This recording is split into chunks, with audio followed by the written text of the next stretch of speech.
Great traders don't win because they analyze better. They win because they survive. Welcome to stealth trading. I started trading like most people, dreaming of the day when I could wake up whenever I wanted, stroll to a cafe, open my laptop, place a few trades, make a few $dozen, and then shut everything down to enjoy life. It seemed like the perfect life, free and easy. But trading isn't like the movies. It's more like a war. A war inside your own head. There's no visible enemy, just numbers flashing on a screen. No guns, no knives, but weapons far sharper. Ego, greed, and fear. I used to be very analytical. I spent hours drawing support and resistance zones, plotting moving averages, SI, Fibonacci levels, candlestick patterns, dorikori. I studied like a scientist searching for the formula for success. But then I realized the problem wasn't knowledge, it was execution. I knew where to place stop losses, where to take profit, how to spot the trend. But the moment I entered a trade, I forgot everything. My mind wasn't analyzing anymore. It was consumed by emotion, fear of losing money, the greed to win it back, and the voice of ego whispering, "This time will be different." I started overtrading, one trade after another like a machine with no brakes. The more I traded, the more I lost control. The longer I stayed, the less I won, and the more I lost. But I didn't stop. I didn't realize I was self-destructing until one day I looked at my account and there was nothing left. Just a cold, hard zero. I didn't cry. I didn't scream. I simply turned off the screen, sat in the dark, and asked myself, where did I go wrong? The answer didn't come immediately. It came slowly. Through sleepless nights, through reading old trading journals, reviewing every mistake, every broken rule. And when the answer finally appeared, it was so simple that it shook me. Great traders don't win because of analysis. They win because they survive. A trader who survives knows when to wait for clarity, knows how to filter out noise, knows to walk away when emotions take over, knows to leave the screen when the mind is unstable, and most importantly, knows exactly what they're doing. I started again from zero, but this time, not with the excitement of a dreamer, with the clarity of someone who's hit rock bottom. I no longer chased a 90% win rate. I didn't hunt trades every hour. I learned to be patient, to wait, to survive. And from that moment, trading stopped being a game. It became a path. The path of survival. The path of understanding myself before trying to understand the market. I once met an older trader, about 10 years my senior guy. We met at a small gathering. No flashy stage, no seminars, just a few chairs and black coffee. He didn't speak much, but when he did, the room fell silent.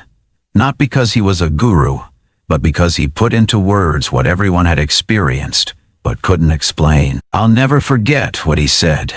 Everyone can analyze, but surviving after you're wrong, that's the real story. He told me how he used to trade like he was invincible, winning non-stop, and I tripled his account in a few weeks. Thought he'd cracked the market, .gr. But one night he lost almost everything on a single gold short position. No stop loss to G. He believed it would turn around. He believed so hard, he added more funds to hold the loss. But the market doesn't care about belief. It kept going, like a silent storm that wiped him out. What scared him most wasn't the money lost. It was losing himself.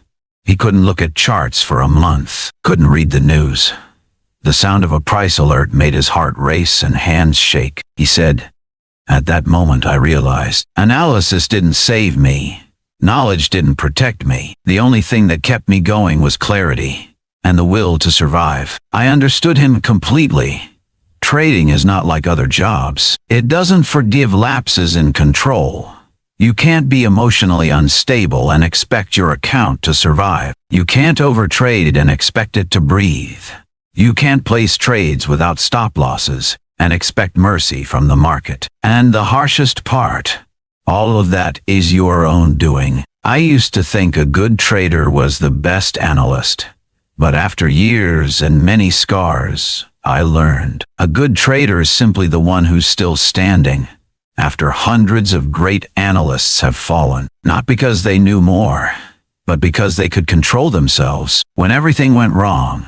I remember a time I lost 5 trades in a row. Small losses, but still wrong. I wanted to make it all back in one big trade. All in. As my finger hovered over the buy button, my heart raced so hard it hurt.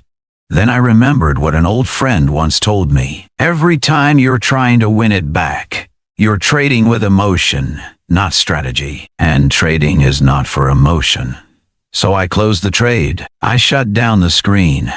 I stepped outside, took a deep breath. For the first time, I did what any detto do, not what Iwan Teto do. And you know what?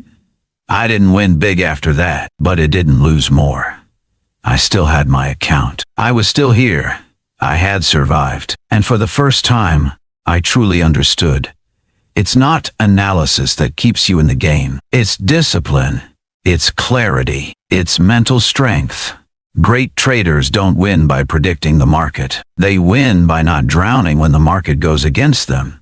They win by knowing when to step away before their own heart gets crushed. And I learned to survive, bit by bit, each mistake wrapped in silence, each lesson written in my account balance. I'm not fast, but I'm still here, still able to share this with you, which means one thing. I survived. And that's the biggest win no chart will ever show. If you've made it this far, and this story has touched something in you, don't forget to hit the like button to share this message with more people. And if you think someone else needs to hear this, please send it their way, so they don't have to get lost in the same darkness. There's a painful truth I took years to accept. The greatest enemy in trading is not the market, it's yourself. I'm not saying this to sound deep. I'm saying it because I was that person. I was the enemy of my own account. I used to believe that if I just read the right indicators, analyzed deeply enough, followed every piece of news, I'd surely survive and thrive in this market. I was wrong. The charts didn't kill me. Wrong analysis didn't kill me. My emotions did, slowly, silently. They came quietly, like an old friend saying, "Just place one more trade, for safety." See? If you'd gone a bit bigger, you would have taken a bigger profit. This one's going to go your way. Just trust it. And I listened. I overtraded. I increased my lot size while in loss, trying to recover faster. I removed stop losses because I believed the market would turn around. I stayed awake for 3 nights straight, watching one trade that hadn't returned to entry. I skipped dates. I lost sleep. I stared into the mirror and didn't recognize who I'd become, all because of one wrong click at the wrong time. No one forced me to do it. No one punished me. It was me, and only me, who did that to myself. One day, I had enough.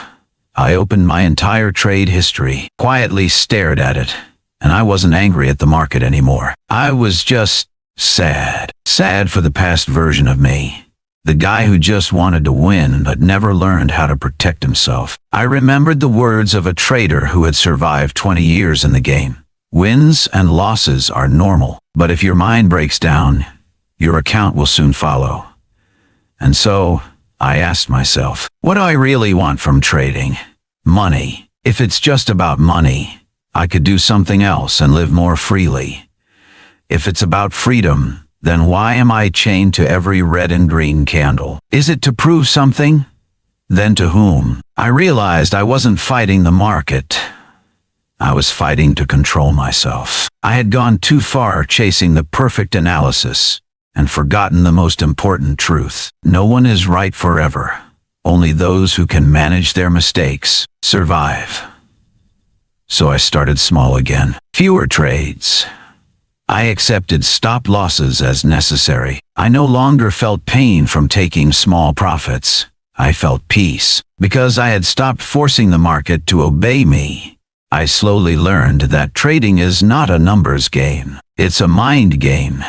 You can have the perfect strategy, but without discipline, it's a double-edged sword. You can win 10 trades, but if you lose control on the 11th, you could lose everything. And when you lose because of yourself, that pain goes deeper than any wrong prediction. It makes you question your entire self. And once you stop believing in yourself, even if the market offers endless opportunities, you won't be able to enter a trade with a clear mind again. I stood on that edge once, between self-destruction and starting over, and I chose to start again, not with glory, not as a hero, just quietly, opening my chart to the familiar USD pairs, taking a deep breath and whispering, I don't need to win today.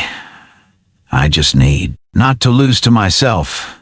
I do that every day. It's become a ritual, a reminder. Trading is not about conquering the market.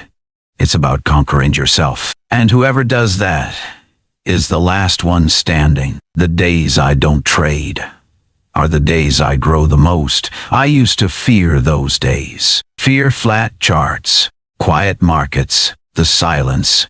Fear being left behind while others posted big wins or heavy losses. I opened the charts every morning like an addict, and even when I didn't see a good setup, I still placed a trade, because I couldn't stand being left out. I used to think every opportunity was gold.